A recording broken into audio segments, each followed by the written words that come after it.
History is not just about dates and dynasties. It is the story of ambition, of power, and of the men who shaped the world. From the ancient lands of Bharat, where empires rose and legends were forged in blood and valor, where the stories of mighty kings echo through millennia, carried on the wings of time itself.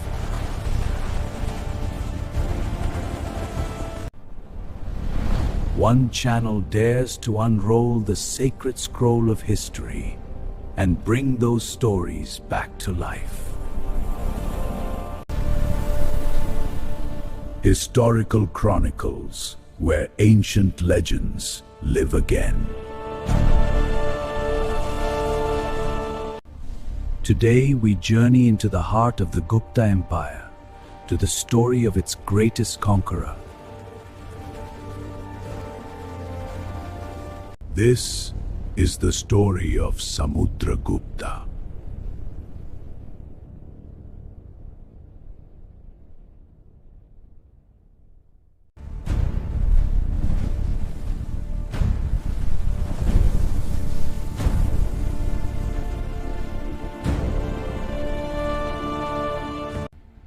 In the heart of Aryavarta, the ancient land of the Aryas, the great city of Pataliputra stood as the crown jewel of the known world.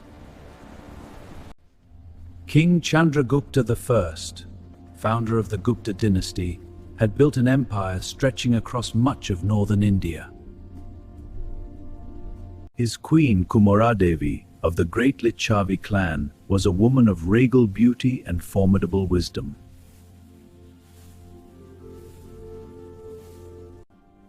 And into this world of grandeur and power was born their son, who would one day shake the very foundations of the ancient world. The birth of the young prince was welcomed with great joy and celebration across the empire.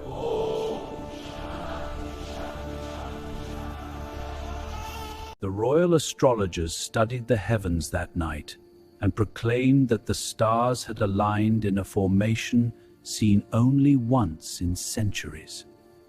They declared the child was destined to be a Chakravartin, a universal sovereign, whose name would echo through all the ages. The king named his son Samudragupta, he who is protected by the ocean, vast and unconquerable as the seas themselves. The young prince grew swiftly, displaying from his earliest years a fierce intelligence and an unquenchable thirst for knowledge. He mastered Sanskrit literature and poetry, studied the ancient texts of governance, and was tutored in the arts of statecraft. On the training grounds, his skills in warfare surpassed those of soldiers twice his age.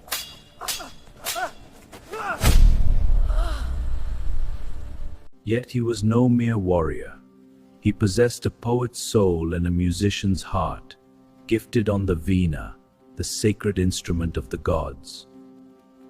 King Chandragupta watched his son with growing pride, and with the knowing eyes of a father who could see the future unfolding. The king and queen knew that the empire they had built would one day need a ruler of extraordinary caliber, and they saw that ruler in their son. Little did the world know that this young prince, son of Chandragupta I, would surpass all who came before him. Part 2. The Chosen One, Chandragupta's Decree.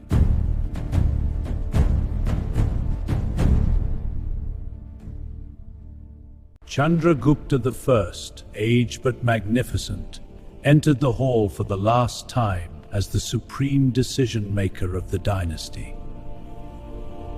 In the final years of Chandragupta I's reign, the king summoned his entire court for a declaration that would change the empire's fate. Among the assembled princes stood Samudragupta, now a young man of remarkable presence, his every feature radiating quiet power. The question of succession had long been a source of tension in the palace. Multiple princes vied for the throne, each with supporters among the nobility. Then the great king rose, and the silence that fell was unlike any silence the court had known before. Before the eyes of generals, ministers, and princes alike, Chandragupta I pointed to his son and declared, "This one is worthy of my kingdom." These words, spoken before the entire Gupta court, sealed Samudragupta's destiny forever. Samudragupta knelt before his father and received the sacred paternal blessing, the weight of an empire placed gently upon his bowed head. In the seasons that followed, Chandragupta I's health declined. Father and son spent precious hours together, king to king in waiting. Then came the day that no son ever wishes to face. Chandragupta I, founder of the great Gupta Empire, passed from this world. The coronation of Samudragupta was performed with all the sacred rites prescribed by the ancient traditions, a king anointed by fire, water, and divine sanction. And so, Samudragupta, son of Chandragupta I, rose as emperor of the Gupta dynasty. The age of conquest had begun. Part 3. The Fire of Conquest. Campaigns in Aryavarta.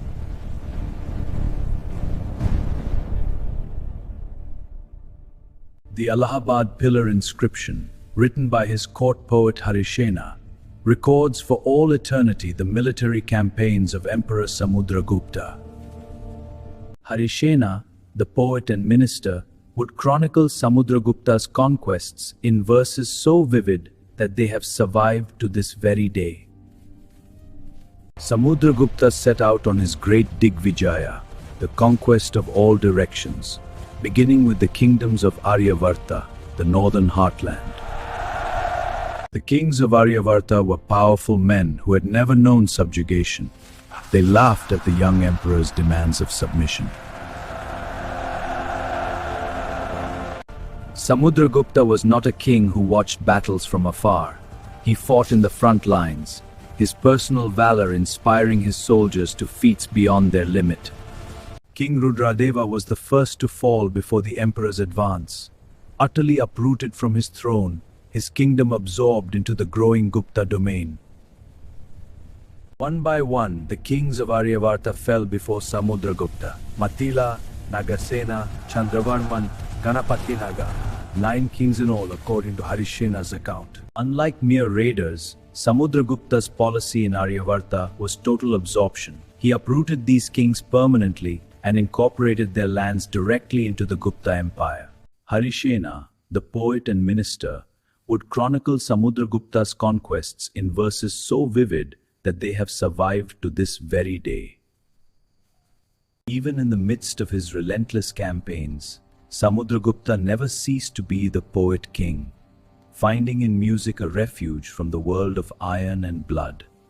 Come dawn, the poet became the warrior again, and the march of conquest continued without pause or mercy. Some kings chose fortress walls over submission, but no stone wall ever built could long withstand the fury of Samudragupta's assault. With each victory, the Gupta Garuda flew over lands that had never before known the touch of Pataliputra's authority. To ensure that no time could erase his deeds, Samudragupta had Harisena's account inscribed upon a great stone pillar, a message to all future ages. Aryavarta had been conquered. 9 powerful kings had been uprooted and eliminated. The north was his. But Samudragupta was not yet finished. Part 4. The Southern March, Dakshinapatha Campaigns.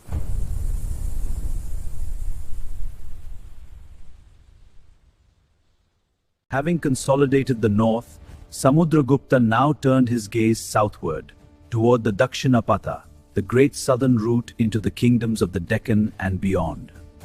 The southern kingdoms were proud and ancient, each with its own traditions, its own armies, and its own fierce pride. King Mahendra of Kosala was among the first southern rulers to learn of Samudragupta's approach, and he refused to submit without a fight. The battles in the south were different, fought through dense terrain, across rivers, in heat that tested even the hardiest Gupta soldier. But here Samudragupta's policy was radically different. He captured the southern kings, then released them. He demanded acknowledgement, tribute, and political submission, but allowed them to keep their kingdoms. This distinction is critical. In the north he absorbed kingdoms, in the south he acknowledged kingdoms as subordinate allies. It was a masterstroke of political genius. 12 southern kings submitted to Samudragupta, presenting tribute, pledging loyalty, and acknowledging his supreme authority across the southern lands. Samudragupta showed remarkable respect for the cultures and traditions of the southern peoples. He came not to erase, but to encompass. Harisena faithfully recorded every submission, every king's name, every act of grace and every act of conquests, an extraordinary first-person historical document. Even frontier kingdoms and forest chieftains, those who had never before acknowledged any external authority, sent tribute and submission to Samudragupta. Foreign powers too, the Kushana kings of the northwest and the Saka rulers, sent delegations offering friendship and tribute, acknowledging Samudragupta's formidable rise. Even from the island of Sinhala, what we know today as Sri Lanka, a diplomatic mission arrived, bearing goodwill and tribute for the great emperor. By the time his campaigns were complete, Samudragupta's political influence extended across virtually the entire Indian subcontinent in various forms of suzerainty, tribute, and alliance. Harisena completed his famous inscription, recording for all eternity that in all of recorded history, no king of Bharat had ever accomplished what Samudragupta had achieved.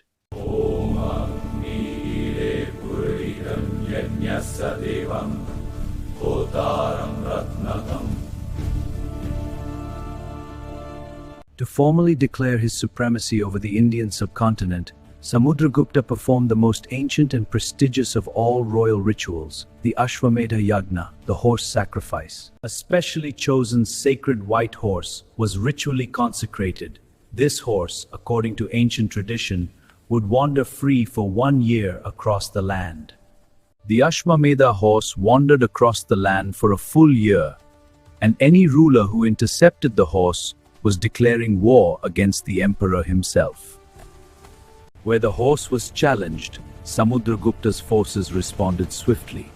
None who tested his resolve were able to withstand the consequence. After the horse's sacred journey concluded, the grand ceremony itself was performed, one of the most elaborate ritual events ever staged in ancient India. The chief priest conducted the sacred rites as prescribed by the Vedic tradition, an unbroken lineage of ritual knowledge going back thousands of years. To commemorate the Ashvamedha, Samudragupta issued special gold coins, on one side the sacred horse, on the other the emperor himself playing the veena, a king of war and art united on a single coin. By completing the Ashvamedha, Samudragupta formally declared himself Chakravartin, a universal sovereign, a title that had not been claimed in centuries. The tributary kings and dignitaries present bowed not merely to a conqueror but to a sovereign endorsed by the Vedic cosmos itself. At least, that was the political message Samudragupta intended. That evening, as the empire celebrated, Samudragupta spoke with Harisena about what he wanted history to remember. Not merely his victories, but his values. Samudragupta was called Kaviraja, the king of poets. His musical and poetic gifts were not ceremonial, they were genuine, and celebrated even by those who would never meet him in battle. 3 types of gold coins tell the 3 faces of Samudragupta: the conqueror, the Ashvamedha emperor, and the veena-playing poet.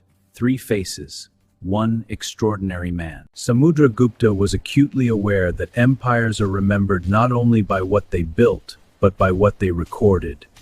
He invested heavily in the documentation of his reign. The Gupta court under Samudragupta became a brilliant center of culture. Poetry, music, art, and scholarship flourished alongside military power in rare harmony.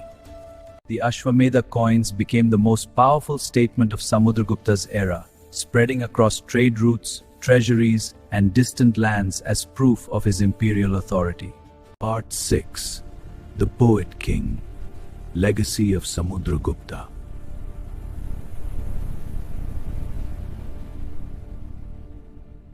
As the years of his reign deepened, Samudragupta the Conqueror grew into something even more complex, a philosopher-emperor who had seen all that conquest could offer and found it incomplete without art. Centuries later, British historian Vincent Arthur Smith would give Samudragupta one of history's most famous titles, calling him the Napoleon of India for the scope and brilliance of his military campaigns. Though a devoted Hindu himself, Samudragupta showed remarkable openness to other traditions. The Buddhist records note that he permitted a Buddhist monastery to be built in the Andhra region at the request of Sri Lanka's king.